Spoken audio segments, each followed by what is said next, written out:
Dear children, good morning. Today I am going to teach you lesson 9 entitled Madam Rides the Bus, written by Valli Kannan. It is a sensitive story of an 8-year-old girl's first bus journey. Okay, from childhood, life is full of interesting experiences for everyone. From every experience, we get a lesson as well as happiness. This lesson consists of 4 parts.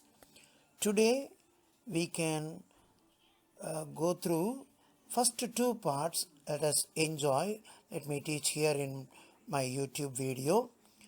And the last 2 parts, third and fourth part, we will learn on 19th December in my YouTube after your second monthly test, 40-mark test. Your 40-mark test in English falls on 12th December.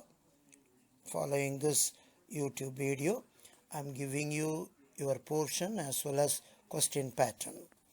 Okay, now let us enjoy lesson number 9, Madam Rides the Bus. Page number 117.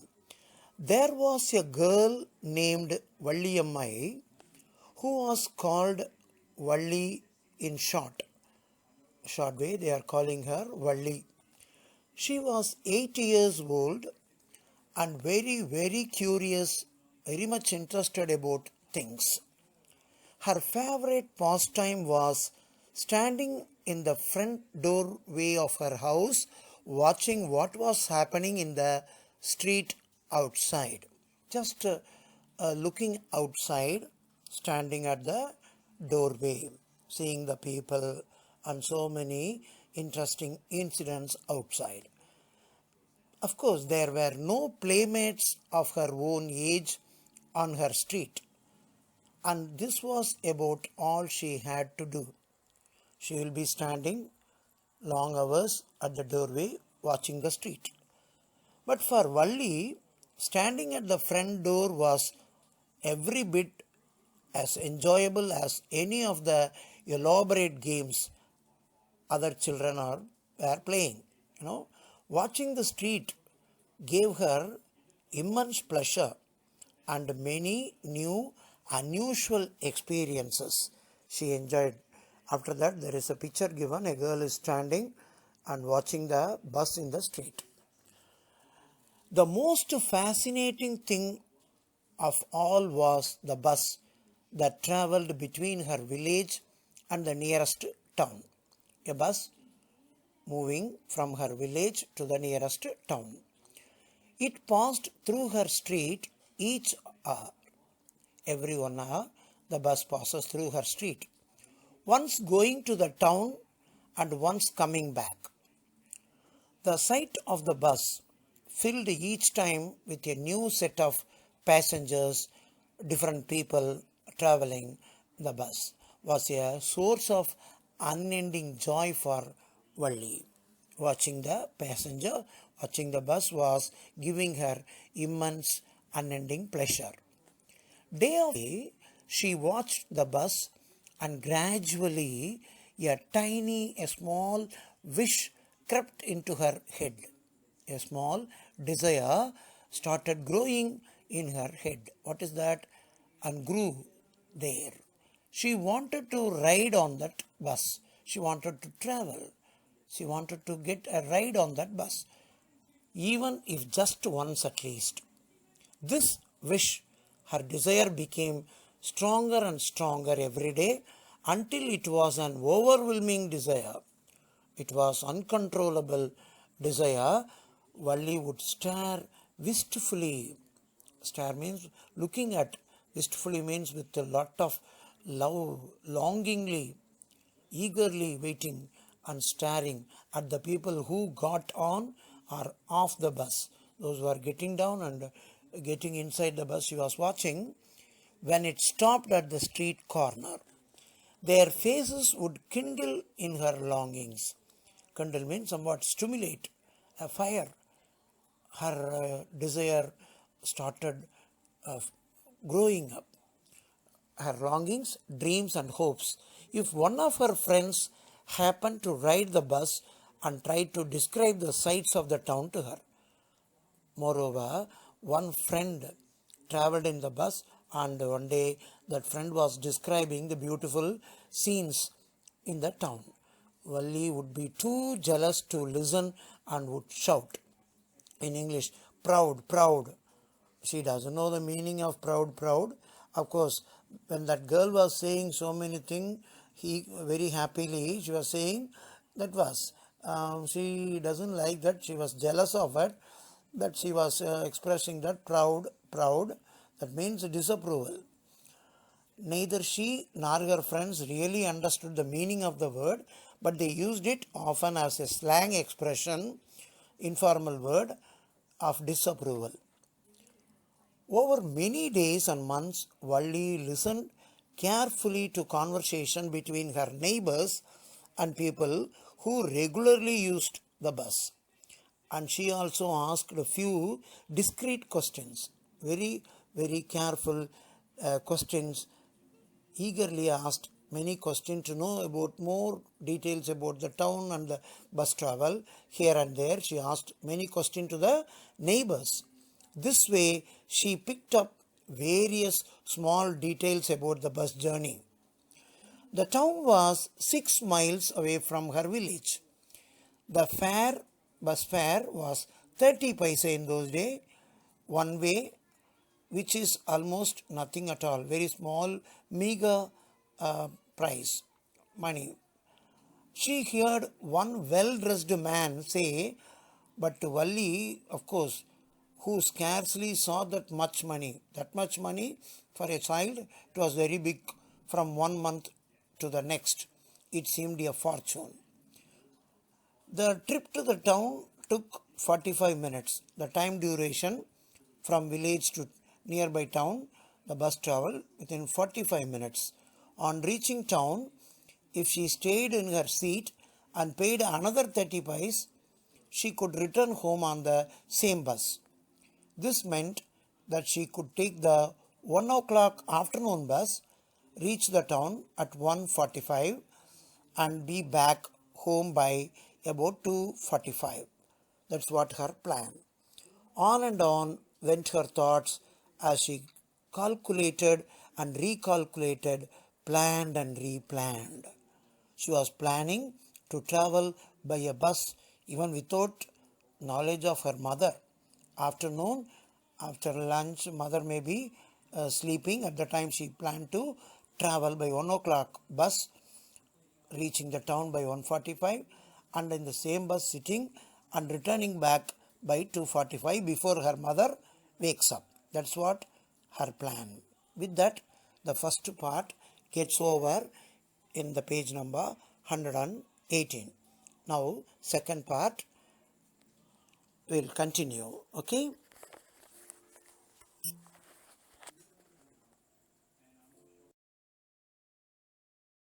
Part 2. Well, one fine spring day afternoon, bus was just on the point of leaving the village. The bus was getting ready to depart from that village and turning into the main highway when a small voice was heard shouting, "Hey, stop the bus! Stop the bus!" And a tiny hand was raised commandingly. Somebody wanted to stop the bus.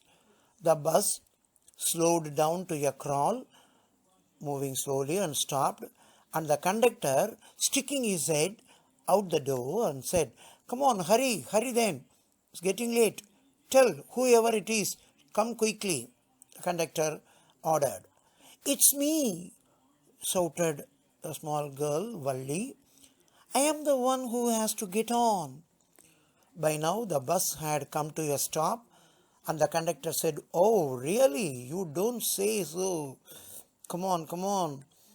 "Yes, I simply have to go to town," said Valli, 8 years small child, 8 years old small child, still standing outside the bus.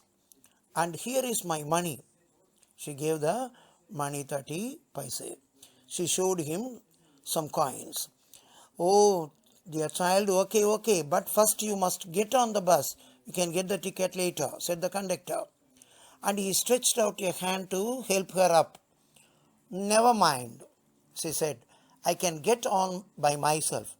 You don't have to help me, okay? The conductor was a jolly sort, fond of joking. Oh, okay, ma'am. Please don't be angry with me, my fine madam.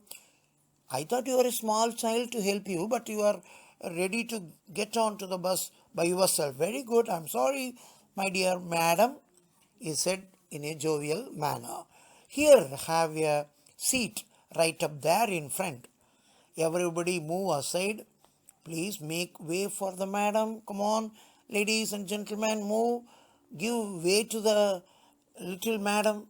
The conductor, again joyful manner, jovially saying. It was the slack time of day. That is afternoon, everybody was taking rest and there was no crowd. And there were only 6 or 7 passengers on the bus. They were all looking at Valli and laughing with the conductor when the conductor called her madam. Valli was overcome with shyness. She felt shy. Avoiding everyone's eyes, she walked quickly to an empty seat and sat down. She sat on a seat. May we start now, madam? The conductor again asked with a smiling face, smiling. Then he blew his whistle twice and the bus moved forward with a roar. It was a new bus. Its outside painted a white with some green stripes along the sides. It's a description of the bus. Inside, the overhead bars, iron bars, shone like silver.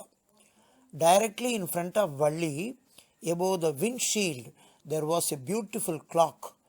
The seats were very soft and luxurious.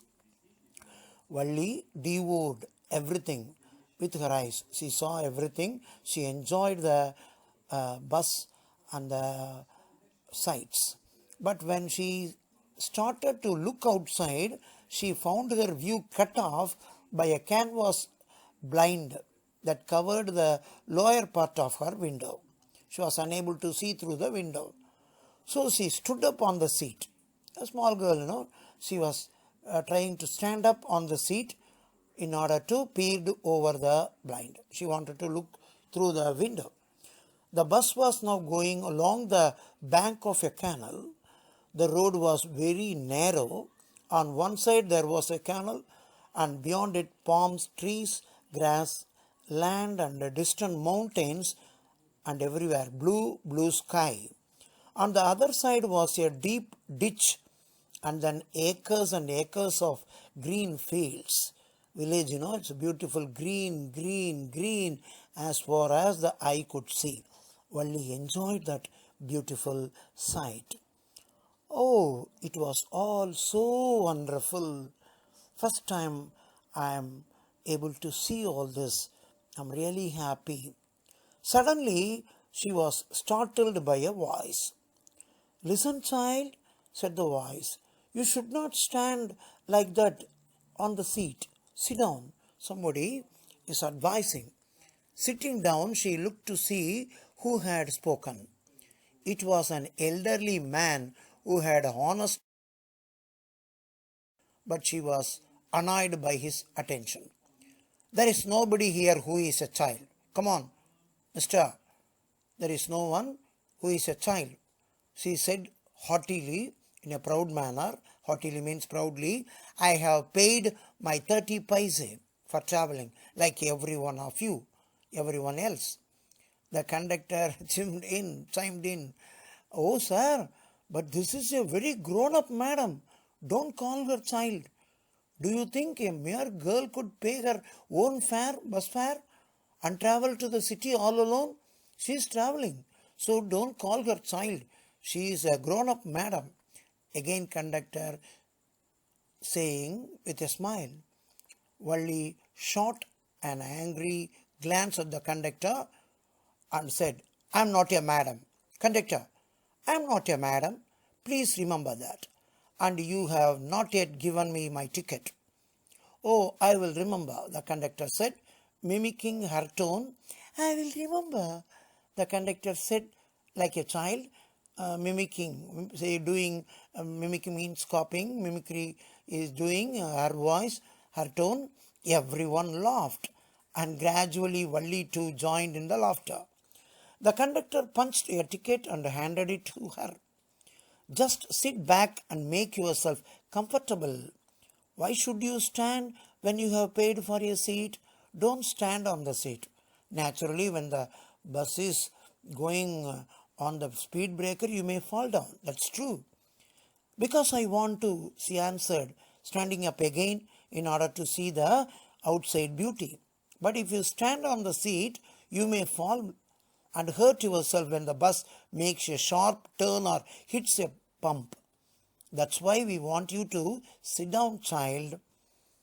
I'm not a child, I tell you, she said irritably. I'm 8 years old, okay? Don't call me child. Of course. How stupid of me. 8 years. Oh my goodness. The bus stopped. Some new passengers got on and the conductor got busy for a time. Afraid of losing her seat, Valli finally sat down. When some new passengers came, they may occupy her seat. With that fear, she sat down on her seat. An elderly woman came and sat beside her. By the side of her, an elderly woman sat. Are you all alone, dear? She asked Valli as the bus started again. The old woman started talking. Valli found the woman absolutely repulsive, she doesn't like repulsive and causing somewhat dislike. Such big holes she had in her ears, lobes, and such ugly earrings in them.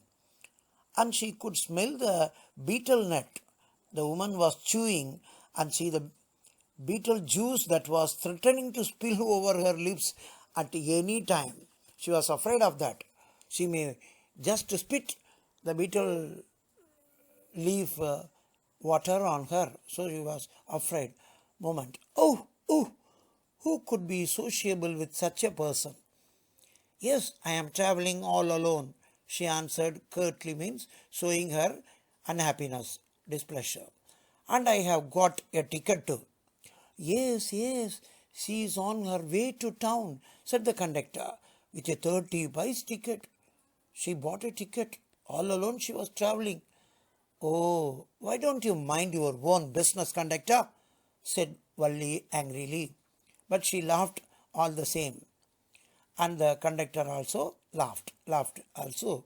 But the old woman went on with her drivel.